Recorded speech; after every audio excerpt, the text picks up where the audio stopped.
आप सभी का मेरे इस यूट्यूब वीडियो में स्वागत है। और जैसा कि आप सभी को पता है कि शेक्सपियर की जो है एक सक्सेसिव सीरीज़ चल रही है, जिसके ऑर्डर में ये जो है सिक्स्थ लेक्चर है ना। सिक्स्थ लेक्चर हमने बनाया है। इसके पहले के 5 जो लेक्चर थे वो शेक्सपियर के पहला लाइफ एंड हिज वर्क है। उसके बाद जो है उसकी स्टडी कैसे पढ़ना है ना, उसके वर्क्स को कैसे पढ़ना है, सॉरी। और फिर ऐसे ऐसे करके जो है 5 लेक्चर आप उसमें देख लीजिएगा, ठीक है। कोशिश करूँगा कि मैं उसमें लिंक दे पाऊँ। अभी मुझे थोड़ा समझ में कम आ रहा है ना, ये नया नया फंडा। तो शेक्सपियरन ट्रेजेडी के बारे में हमने इसके पहले लेक्चर में बात किया था। अब इस लेक्चर में हम शेक्सपियरन कॉमेडी के बारे में बात करेंगे, ठीक है। तो शेक्सपियरन कॉमेडी में की बात करने से पहले हमें सबसे पहले ये पता करना होगा कि एक्चुअली ये शेक्सपियर नहीं, कॉमेडी क्या होता है। फिर हम शेक्सपियरन कॉमेडी पे आते हैं, ठीक। तो कॉमेडी जैसा माना जाता है कि जो कॉमेडी होता है वो गोइथे के द्वारा अगर देखा जाए तो वो गोइथे ने कहा है कि human life is a tale told in tears with smile, this is the comedy. And वहीं दूसरी तरफ अगर हम बात करें कि जो कॉमेडी और ट्रेजेडी का जो मिला जुला मेल है, वो tragedy and comedy are two twin sisters, daughters of the same mother life. तो ये चीज़ भी आप याद रखिएगा ना।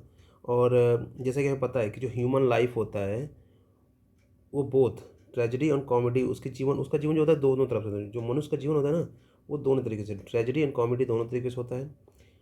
Tears and smiles, sighs and shouts of joy, marriage and funeral go side by side। मतलब in human life there are so many things passes by tragedy and comedy। For example, his tears, his smiles, his joy, his marriage, then in the last funeral go side by side। Okay, okay। तो next we have Aristotle. He has given a definition of comedy in his Poetics. He says that comedy is an imitation of man,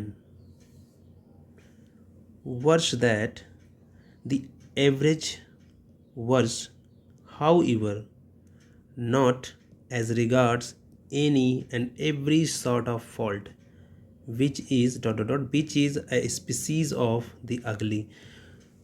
तो कहने का मतलब ये है कि comedy को Aristotle ने भी डिफ़ाइन किया है ना। उसके बाद जो है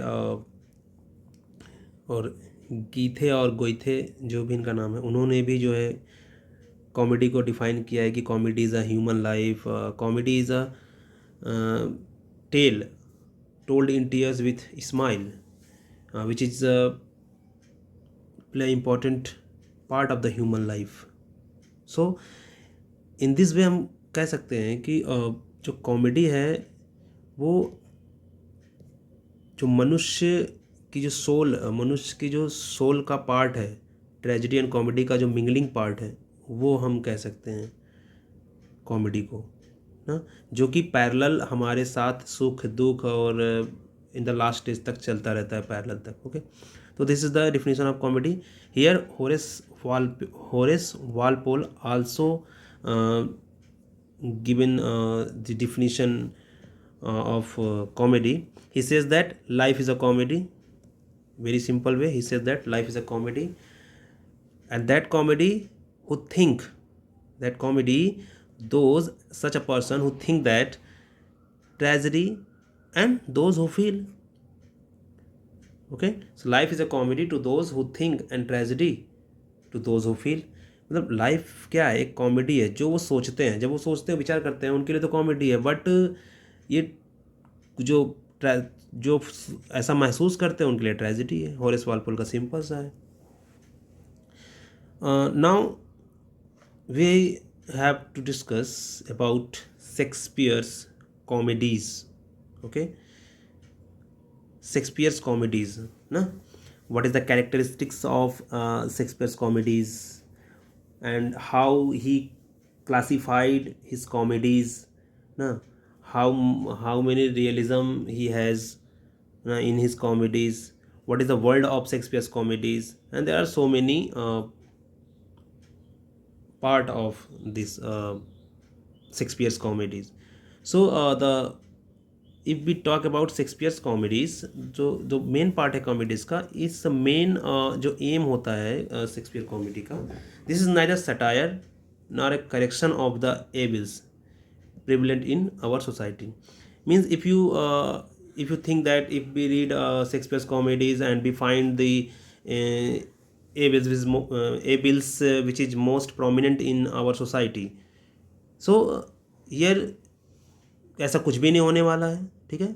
इन शेक्सपियर्स कॉमेडीज ऐसा कुछ भी नहीं होता है कि वो कह रहा है कि नाइदर सटायर है नॉर अ करेक्शन. वो ऐसा नहीं दावा नहीं करता. ही डजंट क्लेम दैट कि our comedies are the evils ना, correction of the evils prevalent और prominent in our society. Means he says that my comedies main aim is giving pleasure and joy. Okay. If we talk about Salton says that Shakespeare's comedies are, he says that Shakespeare's comedies are not finely satiric, it is poetic. He says that जो Shakespeare की comedies हैं, जो भी Shakespeare comedies है, चाहे वो midsummer night dream हो, as you like it हो, ना ट्वेल्थ नाइट हो, as so much many more example, it's not a satiric, it is a poetic.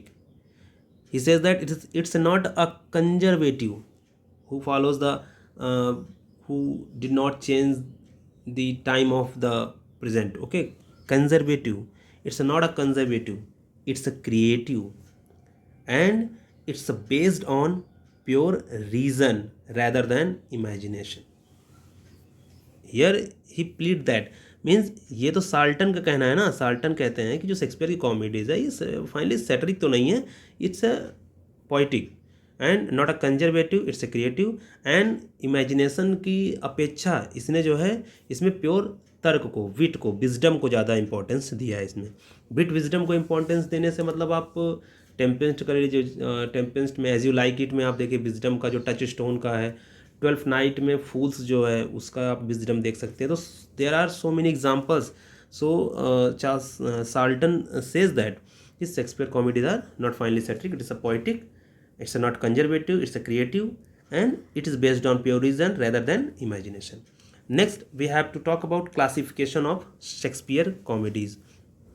In Shakespeare comedies there are he has this, it is divided by Salton and another classification. So Salton has divided Shakespeare comedies in 4 parts. The first part is romantic comedies, the second comedies free from romanticism, and lighter comedies and dark comedies.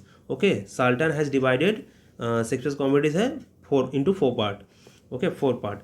And another classification if we talk about, only 3 part it is divided.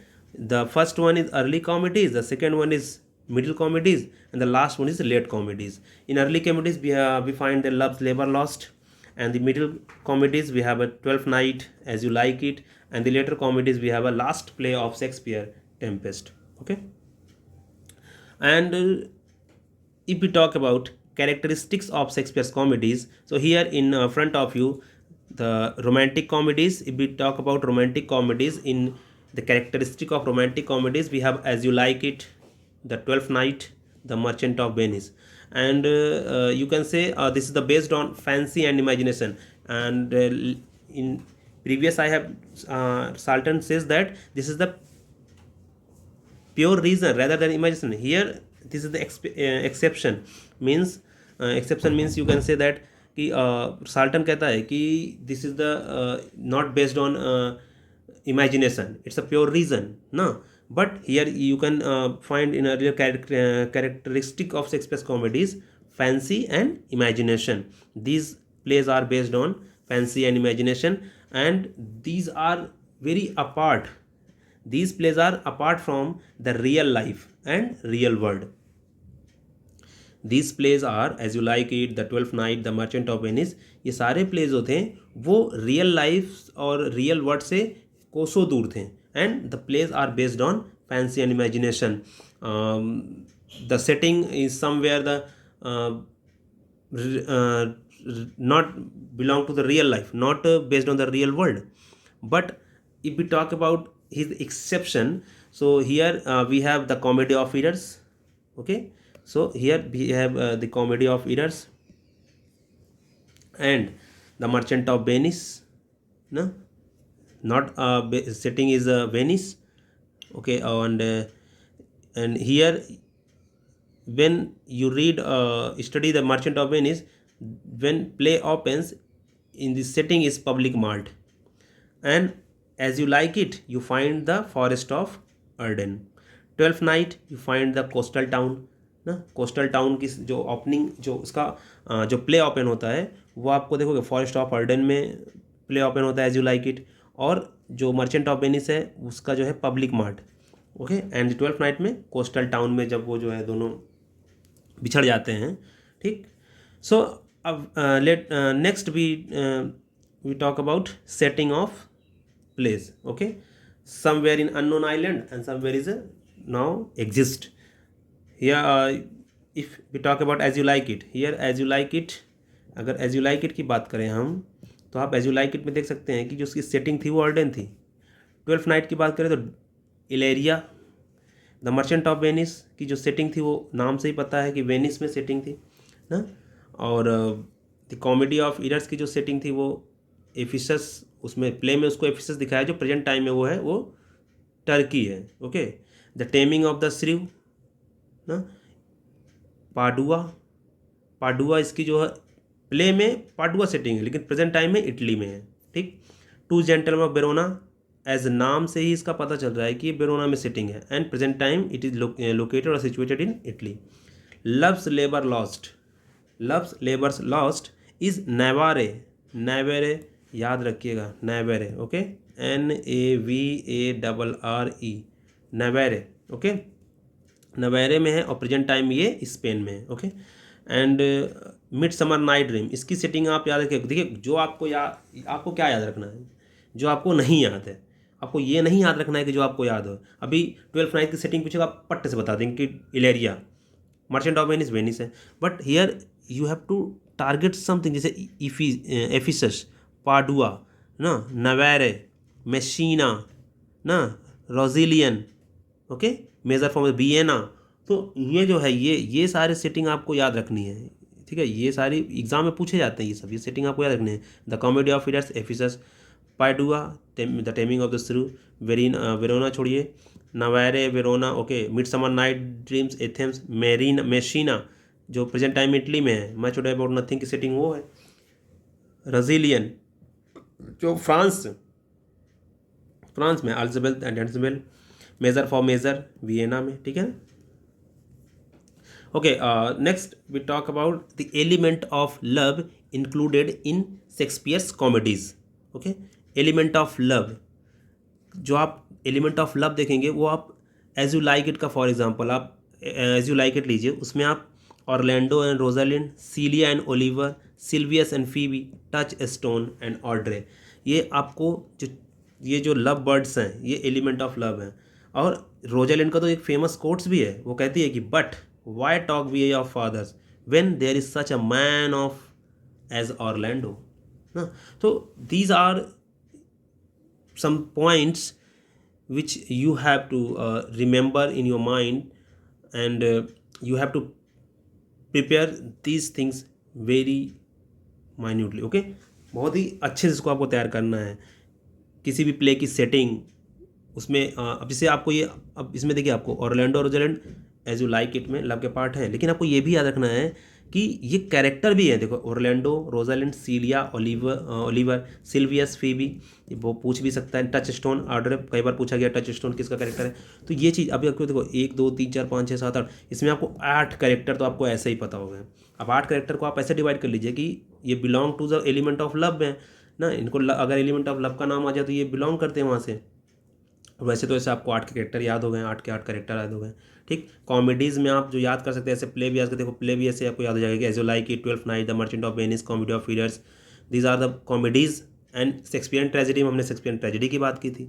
Okay, सो अब अब अगर Shakespeare ने जो है comedies लिखा तो वो ऐसे ही फेमस नहीं हो गया, उसने उसमें बहुत सारे जो उस समय के युवाओं की ज़रूरत थी उन सभी युवाओं को नज़र में रख कर उस समाज को उसने जाना, समझा, देखा, फिर उसने उसी हिसाब से अपने प्लेस का डिटरमिन किया, प्लेस को निर्धारित किया।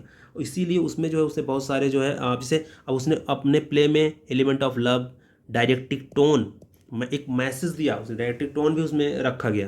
जैसे आप द मर्चेंट ऑफ वेनिस का एग्जांपल लीजिए, उसमें शेक्सपियर तर्क देता है कि टॉलरेशन टॉलरेशन उसमें उसने उसके as the merchant of Venice में आपको डायरेक्ट टोन क्या मिला, टॉलरेशन का डायरेक्टिक टोन मिला है ना, कितना टॉलरेट किया था उसने।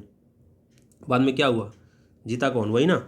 एज यू लाइक इट में आप देख लीजिए, he tells us that truth righteousness will ultimately achieve triumph and the wicked and the guilty will receive the punishment they deserve.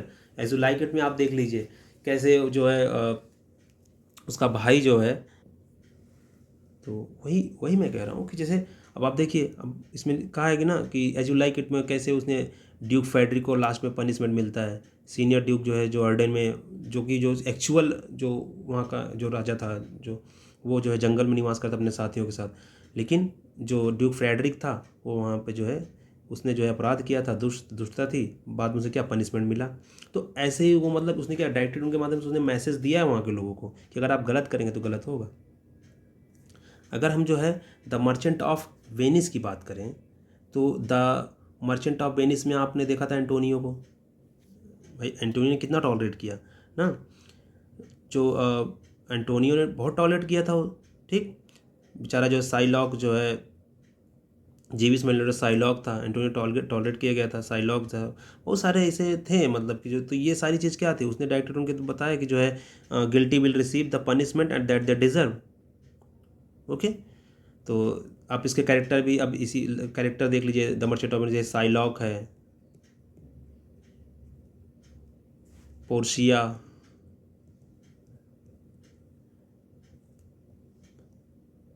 बेसानियो, okay, Antonio, एक माइनर है भाई जेसिका, पूछा गया ये जेसिका याद रखिए। हम क्या करते हैं, मेजर कैरेक्टर तो हम याद कर लेते हैं, माइनर कैरेक्टर हम भूल जाते हैं ना, तो ये सारी चीज़ें आपको याद रखनी है। एज यू लाइक इट में तो आपको 8 के 8 कैरेक्टर यही मिल गए हैं आपको, देखिए ऑरलैंडो, रोजालिंड जो है वो प्रोटैगनिस्ट है, ठीक, रोजालिंड वो प्रोटैगनिस्ट है प्ले की, एंड इसका जो विलन है वो ड्यूक फ्रेडरिक है ना, फूल्स इसमें टच स्टोन है। तो ये कुछ जो मेन बातें हैं वो आपको याद रखनी है, ठीक है। फिर हम बात करते हैं फूल्स एंड क्लाउन की, जो शेक्सपियर की कॉमेडी को बहुत ही फेमस बनाता है। और ये फूल्स एंड क्लाउन कॉमेडी में ही नहीं, उसने जो है ट्रेजिडी में भी जो है क्लाउन को, फूल्स को जो है उसने रखा है। जैसे आप किंग लियर में देखिए वो फूल्स को ये क्या करते थे, मोरल मैसेज दिया करते थे बीच बीच में। हैमलेट में देख लीजिए फूल्स का, तो सबका अपना अपना एक रोल था। तो अब ये फूल्स एंड क्लाउन का मतलब मेरा ये नहीं कहने का मतलब है कि आप ये इसको जो है एग्जाम में जाकर लिखिए, इसको आप याद करिए as a exam point of view से, आप इसको याद करिए। जो शेक्सपियर के फूल होते थे वो फूल मतलब क्या, मूर्ख नहीं होते थे, बहुत ही बुद्धिमान व्यक्ति होते थे ना, रियली वाइज मैन, और in fact they teach wisdom and intelligence under the garb of foolery. मूर्ख हो गए, कहते नहीं पागल बने रहो और अपना काम करके निकल जाओ, तो बने पागल थे, ये पागल नहीं थे, इनके पास lots of wisdom and intelligence था ना, they are wise man, okay ना। अभी इसमें जो फीस्ट डे है भाई, फीस्ट डे का जो 12th नाइट में फीस्ट था, अब वो भी उसमें फूल था ना, तो वो, लेकिन वो ओलिविया के साथ हमेशा रहता था, ओलिविया के साथ, ओलिविया काउंटेस का था वो ना, तो उसका एक बहुत ही फेमस कोट है। तो ये सब आप याद रखिए, वो छोड़िए, वो आप पढ़ लीजिएगा। उसके बाद आउटोलिकस है और यॉकेल है, भाई ये चीज़ जो माइनर है मैं कह रहा हूँ उसको आप याद रखिएगा। माइनर फूल्स फीस्ट डे पूछा जा चुका है, आउटोलिकस और यॉकेल अभी नहीं बोले, लेकिन पूछा जाएगा बाद में कहीं पूछ। कोस्टार्ड लव्स लेबर लॉस्ट का फूल्स है। डॉगबेरी मच अडो अबाउट नथिंग का है। ड्रोमियो ऑफ इफिसस एंड ड्रोमियो ऑफ सायराक्यूज याद रखिएगा। Dromio of Ephesus and Dromio of Syracuse the Fool belongs to the play The Comedy of Errors. Grumio. Grumio is the another fools which is involved with the play of The Taming of the Shrew. Okay. And the next, Lance and Speed. Speed. याद रखिएगा, Launce and Speed, two gentleman of Verona. Launcelot Gobbo, the merchant of Venice. ठीक, the Launcelot Gobbo. Lavache, All's Well That Ends Well. Nick Bottom and Puck, सबको पता है, A Midsummer Night Dream. Touchstone, as previous I told you that Touchstone is the fool in the play of As You Like It, and Trinculo, the last play of the Shakespeare, The Tempest, is the fool. Now we talk about music and songs. And music and songs के बारे में अगर हम बात करें तो जो Shakespeare's के प्ले होते थे वो full of musics and play होते थे. The most famous play of Shakespeare in which he given lots of music and songs, that is As You Like It. In As You Like It you find a most musical plays. Okay.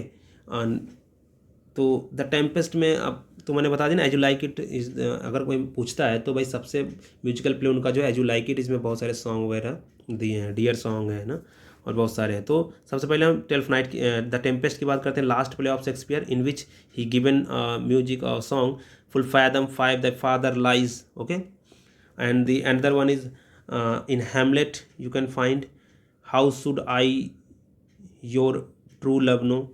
क्यों, लेकिन ये तो मान लो tragedy का है, कोई बात नहीं, इसको लेकिन याद रखें, how should I your true love know. और उसके बाद एज यू लाइक इट में देखिए एक्ट 5 और सीन 3 में है कि it was a lover and his lass. Okay. तो ये सारी हैं.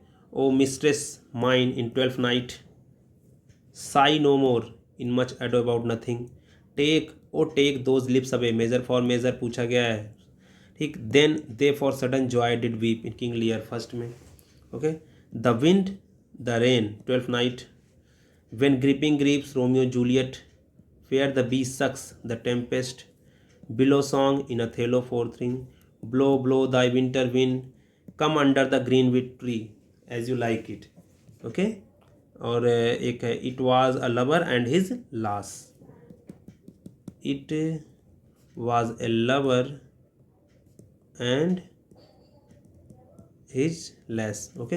तो ये these 3 songs are blow blow the winter wind, come under the green wood tree and it was a lover and his lass. So okay. अच्छा, ये less का मतलब समझ है ना, लेस का मतलब होता है वही उसकी बिलव्ड युवती है लड़की. जैसे लैड मतलब होता है लड़का, वैसे लैड का अपोजिट क्या होता है, लेस. ठीक. तो ये सारी चीज़ें ना. सो उम्मीद करता हूँ आपको ये लेक्चर पसंद आया होगा. पसंद आया है तो प्लीज़, नहीं बोलेंगे, समझ गए होंगे आप लोग. ठीक है. करने का मन करे तो करना, नहीं छोड़ दो, हटाओ, कोई ज़रूरत नहीं है. ठीक है. तो वीडियो काफ़ी लंबा हो गया है. ठीक है.